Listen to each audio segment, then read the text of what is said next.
बिस्मिल्लाहिर्रहमानिर्रहीम। Dear students, अस्सलाम वालेकुम। I am Kashif Nadeem.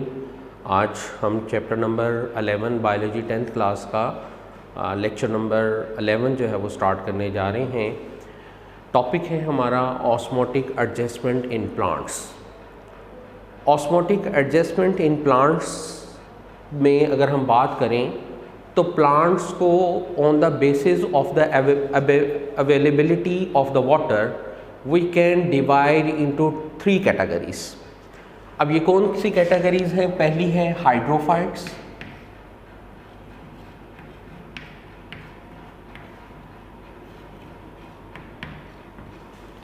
दूसरी है जीरोफाइट्स,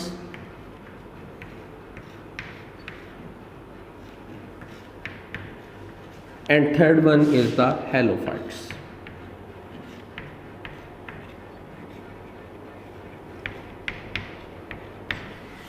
यानी क्या है कि प्लांट्स को अवेलेबिलिटी ऑफ द वाटर की बेस के ऊपर हम 3 कैटेगरीज के अंदर डिवाइड कर सकते हैं, हाइड्रोफाइट्स, जीरोफाइट्स एंड हेलोफाइट्स। अब हम समझने की कोशिश करते हैं कि ये 3 ग्रुप्स जो प्लांट्स के हैं ये क्या हैं। फॉर एग्जांपल हमने पहला प्लांट का ग्रुप जो बनाया है, that one is the hydrophyte. Hydro का लफ्ज़ी मतलब होता है वाटर। हाइड्रो का लफ्ज़ी मतलब क्या होता है? Water. And phytes mean plants, यानी ऐसे plants which live in water, ऐसे plants which live in water. अब कौन सा वाटर? In fresh water. ऐसे प्लांट्स जो किस में रहते हैं? फ्रेश वाटर में रहते हैं। Dead plants are called hydrophytes. अब ये बात भी समझ लेते हैं कि फ्रेश वाटर क्या होता है। फ्रेश वाटर कहते हैं ऐसे वाटर को which has less salt concentration, जिसमें साल्ट की कंसंट्रेशन क्या होती है? कम होती है। ऐसे वाटर को हम कहते हैं फ्रेश वाटर। और ऐसा वाटर जिसके अंदर साल्ट्स की कंसंट्रेशन ज़्यादा होती है, that water is called marine water. तो ये जो हमारी नहरों का पानी है ये क्या है? That one is the fresh water. तो ऐसे प्लांट्स जो रहते हैं किसमें? फ्रेश वाटर के अंदर, that plants are called hydrophytes. बेटा जो हाइड्रोफाइट्स होते हैं, क्योंकि ये वाटर में रहते हैं तो इनके अंदर पानी की concentration as compare to the environment कम होती है। यहां पर एक बात क्लियर कर लें, हम जब यहां बात करेंगे तो हम टॉनिसिटी की बात करते हैं। टॉनिसिटी होती है रिलेटिव साल्ट कंसंट्रेशन या वाटर कंसंट्रेशन। यानी हम बात करेंगे तो रिलेटिव कंसंट्रेशन की बात करेंगे। 9th क्लास में हमने पढ़ा था कि जो इन्वायरमेंट है वो 3 किस्म की होती है, या तो वो आइसोटोनिक होगी, या हाइपोटोनिक होगी, या फिर हाइपरटोनिक होगी। तो ये जो प्लांट्स हैं फ्रेश वाटर, इनको जो इन्वायरमेंट मिलती है वो मिलती है हाइपोटोनिक। यानी क्या है कि अगर फॉर एग्जांपल ये हमारे पास प्लांट सेल है,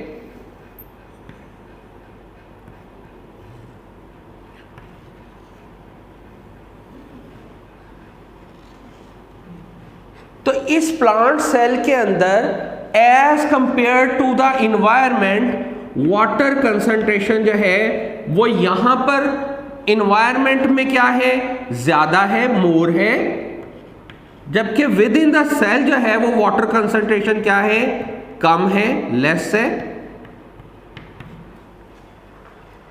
यानी हमने बात की रिलेटिव कंसंट्रेशन की, तो water concentration within the plant cell क्या है? लेस है। जबकि इन्वायरमेंट के अंदर वाटर कंसंट्रेशन क्या है? ज्यादा है। किन प्लांट्स में? Which live in fresh water, या जिनको हमने नाम दिया है हाइड्रोफाइट्स का। अब डियर स्टूडेंट्स, इन प्लांट्स को प्रॉब्लम ये है कि वाटर कंटिन्यूसली मूव करता है from high concentration to low concentration. पानी कंटिन्यूसली क्या कर रहा है, इन सेल्स के अंदर इन हो रहा है, इनको फ्लडिंग ऑफ वाटर का सामना है। पानी continuously within the cell जो है वो क्या हो रहा है, फिलअप हो रहा है, पानी भरे जा रहा है, क्योंकि बाहर इन्वायरमेंट के अंदर वाटर कंसंट्रेशन जो है वो ज्यादा है, विद इन द सेल जो है वो वाटर कंसंट्रेशन जो है वो क्या है, कम है। तो पानी कंटिन्यूसली क्या कर रहा है, वो सेल्स के अंदर मूव कर रहा है। तो इसका मतलब ये हुआ कि ये जो हाइड्रोफाइट्स होते हैं इनको शॉर्टेज ऑफ वाटर का सामना नहीं होता, इनको शॉर्टेज ऑफ वाटर का सामना नहीं है, क्योंकि पानी कंटिन्यूसली सेल के अंदर जो है वो क्या हो रहा है, इन हो रहा है।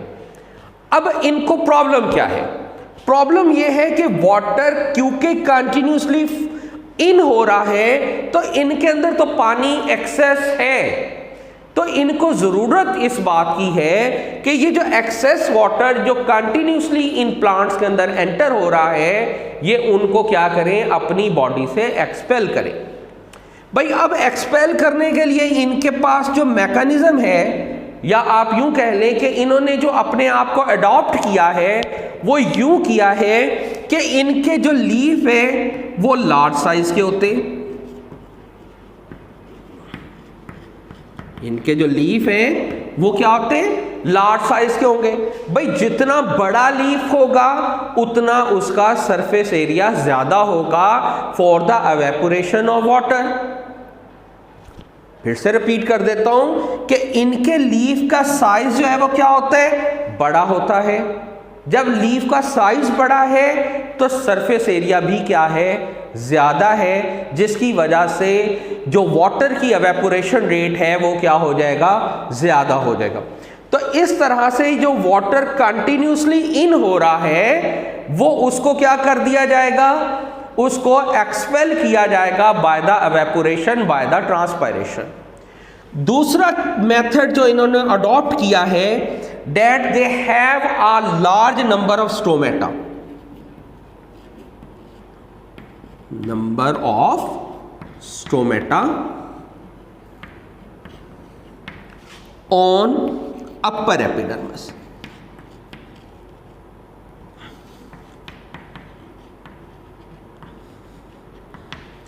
इनमें अपर एपिडर्मिस के ऊपर स्टोमेटा की तादाद क्या होती है, ज्यादा होती है। अब स्टोमेटा जब अपर एपिडर्मिस पर ज्यादा होंगे तो एवेपोरेशन रेट क्या हो जाएगा, ज्यादा हो जाएगा।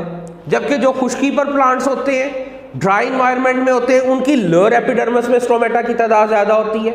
जबकि हाइड्रोफाइट्स के अंदर अपर एपिडर्मिस में स्टोमेटा की तादाद जो है वो क्या होती है, ज्यादा होती है, जिससे क्या हो जाती है, एवेपोरेशन रेट बढ़ जाता है। तो जो एक्सेस वाटर कंटिन्यूसली सेल्स के अंदर इन हो रहा है उसको क्या किया जाएगा, कंटिन्यूसली एवेपोरेट किया जाएगा, उनको बॉडी से बाहर एलिमिनेट जो है वो किया जा सकता है, उनको खारिज किया जा सकता है, उनको एक्सक्रीट किया जा सकता है थ्रू एवेपोरेशन या थ्रू ट्रांसपायरेशन। अब इनकी एग्जाम्पल में जाए तो लिली प्लांट,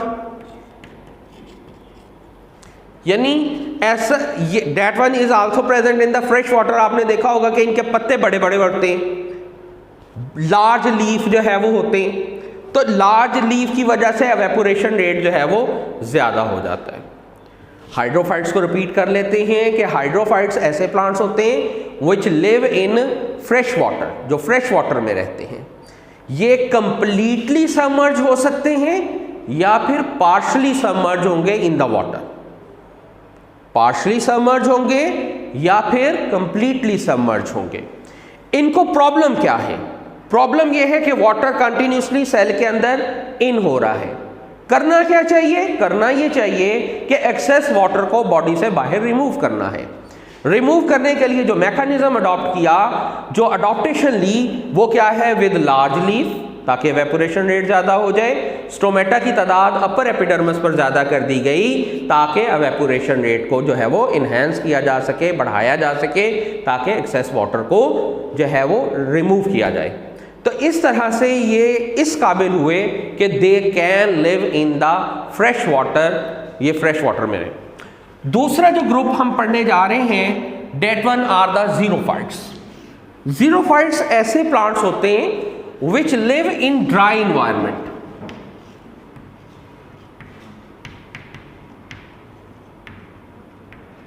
जो खुश्की पर रहते हैं, आप अपने इर्द गिर्द जितने भी प्लांट्स देखते हैं, दे आर द ज़ीरोफाइट्स, वो खुश्की पर मौजूद है। इसी तरह से रेगिस्तानी इलाकों में जो प्लांट्स हैं, that one are also the xerophytes. तो अब इन प्लांट्स को क्या प्रॉब्लम है? इन प्लांट्स को प्रॉब्लम ये है कि इनको शॉर्टेज ऑफ वाटर का सामना है।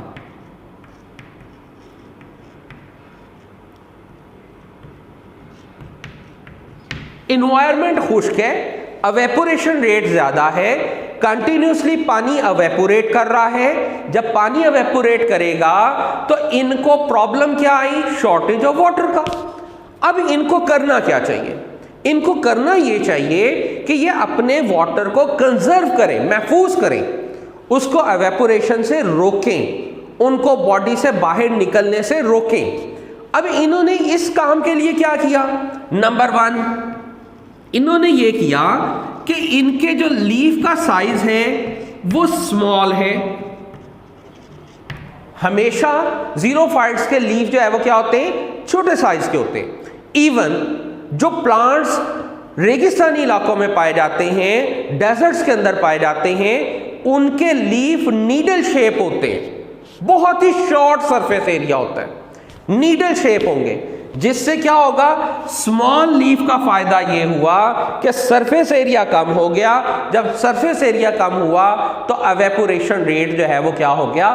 ज्यादा हो गया।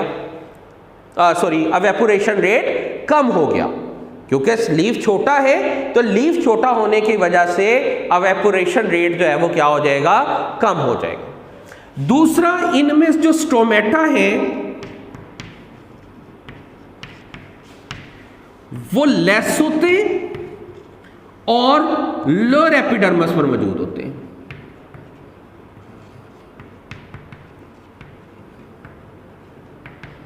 अब इसका भी फायदा क्या हुआ कि एवेपोरेशन रेट को क्या कर दिया जाए, जो है वो रोका जाए, उसको कम किया जाए। तीसरी इनकी अडॉप्टेशन ये है कि इनकी जो अपर एपिडर्मस होती है,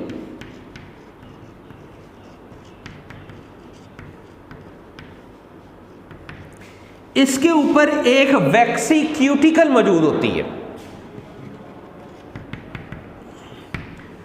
अब ये क्यूटिकल क्या करती है? ये प्रिवेंट करती है एक्सेस एवेपोरेशन को। जैसे हम गर्मी के मौसम में शदीद धूप हो तो हम चेहरे पर सन ब्लॉक लगा लेते हैं, तो अल्लाह ताला ने इसके ऊपर जो सन ब्लॉक लगाया है, that one is the vaccine cuticle, जो क्या करती है? एक्सेसिव एवेपोरेशन को रोकती है। चौथी जो इन्होंने अडॉप्टेशन की है वो ये है कि इनकी रूट जो है वो ज़्यादा लार्ज होती हैं, बड़ी होती हैं, और डीप जो है वो इन द सॉइल जो है वो मूव की होती हैं, गहरी, और उनके ऊपर रूट हेयर्स की तादाद भी ज़्यादा होती है, ताकि ज़्यादा से ज़्यादा जो है वो वाटर को एब्जॉर्ब किया जा सके फ्रॉम द सॉइल। तो क्या करेंगे कि रूट्स गहरी होंगी, एक्सेसिव नेटवर्क होगा, ताकि एब्जॉर्प्शन रेट को क्या किया जाए? बढ़ाया जा सके। पांचवी इनकी अडॉप्टेशन ये होती है कि दे कैन स्टोर वाटर। ये क्या कर सकते हैं? वाटर को स्टोर कर सकते हैं इन देयर स्टेम के अंदर स्टोर कर लें, लीफ के अंदर कर लें, रूट्स के अंदर कर लें, और ऐसे प्लांट्स को हम कहते हैं सकुलेंट प्लांट्स।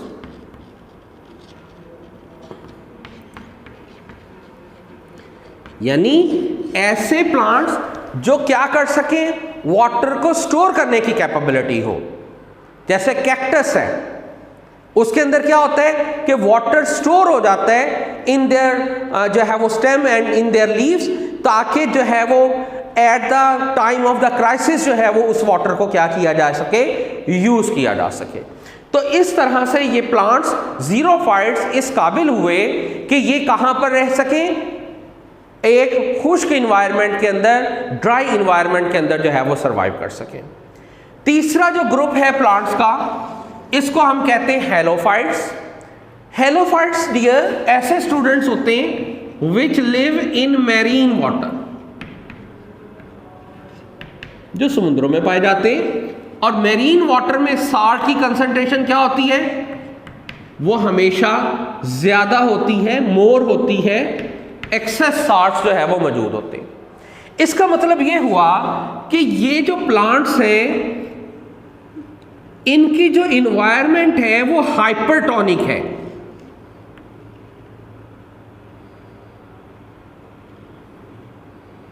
यानी इन्वायरमेंट के अंदर साल्ट्स की कंसंट्रेशन क्या है, वो मोर है, जबकि विद इन द सेल जो है वो साल्ट्स कंसंट्रेशन क्या है, लेस है एज कंपेयर टू। ठीक है जी। इसी तरह से अगर वाटर को देखें तो वाटर कंसंट्रेशन क्या है, यहां पर लेस है और इधर वाटर कंसंट्रेशन जो है वो क्या हो गई, ज्यादा हो गई। अब अल्टीमेटली इनको प्रॉब्लम क्या हुई, इनको प्रॉब्लम ये हुई कि water from high concentration to low concentration move करेगा, यानी कंटिन्यूसली वाटर जो है वो प्लांट बॉडी से क्या होगा, एक्सपेल होगा। साल्ट्स कंटिन्यूसली प्लांट बॉडी के अंदर जो है वो क्या होना शुरू हो जाएंगे, इन हो जाएंगे। क्यों, क्योंकि these plants are present in the hypertonic environment.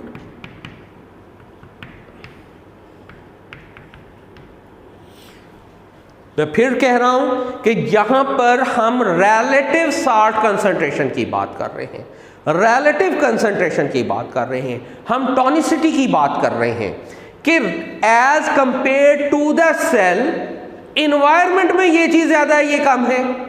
तो इन्वायरमेंट के अंदर साल्ट, क्योंकि मैरीन वाटर है तो मैरीन वाटर में साल्ट की कंसंट्रेशन क्या है, ज्यादा है। Within the cell water salt की कंसंट्रेशन कम है। Water concentration in the environment in the marine water as compare to the cell less है। विद इन द सेल जो है वो क्या है, वाटर मोर है। तो वाटर कंटिन्यूसली बाहर निकल रहा है, साल्ट्स कंटिन्यूसली इन हो रहे हैं। अब इन्होंने क्या अडॉप्टेशन की, इन्होंने अडॉप्टेशन ये की है कि ये क्या करते हैं कि जब salts continuously within the cell move करते हैं तो ये साल्ट्स को होल्ड करना शुरू कर देते हैं, उसको अपनी बॉडी से या वैक्यूल से बाहर नहीं निकलने देते। भाई जब वैक्यूल से साल्ट्स बाहर नहीं निकलेंगे, salts with in the vacuole store होना शुरू हो जाएंगे, तो अल्टीमेटली रिजल्ट क्या निकलेगा कि साल्ट की concentration within the vacuole क्या होने शुरू हो जाएगी, ज्यादा होनी शुरू हो जाएगी। जब ज्यादा होगी, इधर कम हो जाएगी, तो वाटर जो है वो अल्टीमेटली वो भी रिवर्स हो जाएगा, यानी जो रिमूवल ऑफ वाटर है उससे क्या मिल जाएगा, इनको छुटकारा जो है वो मिल जाएगा। यानी ये क्या करते हैं, फिर रिपीट कर देते हैं कि ये अपने वैक्यूल्स के अंदर साल्ट्स को क्या करते हैं, होल्ड कर लेते हैं। जब साल्ट्स को बाहर नहीं निकलने देंगे तो अल्टीमेटली नतीजा क्या निकलेगा कि विद इन द वैक्यूल जो है वो साल्ट की कंसंट्रेशन ज़्यादा हो जाएगी, वाटर कम हो जाएगा as compare to the environment, तो अल्टीमेटली वाटर बाहर जो है वो रिमूव नहीं होगा। तो इस तरह से ये अपने आप को क्या कर लेंगे, रोक लेंगे, अपने आप को जो है अडॉप्ट कर लेंगे to that particular environment. Halophytes की अगर एग्जांपल में दे तो सी ग्रासेस आ जाती हैं जो मैरीन वाटर के अंदर जो है वो मौजूद होती हैं। तो इन्होंने अपने आप को इस तरह से अडॉप्ट करके अपनी इस पर्टिकुलर इन्वायरमेंट में रहने के काबिल जो है वो बना लिया। तो डियर स्टूडेंट्स, आज के लिए हम इतना ही रखते हैं कि हमने ऑस्मोटिक एडजस्टमेंट इन प्लांट्स की बात की कि प्लांट्स वाटर को किस तरह से जो है वो कंजर्व करते हैं, महफूज करते हैं, और किस तरह से वो डिफरेंट इन्वायरमेंट में अपने आप को रहने के काबिल बनाते हैं। Thank you very much.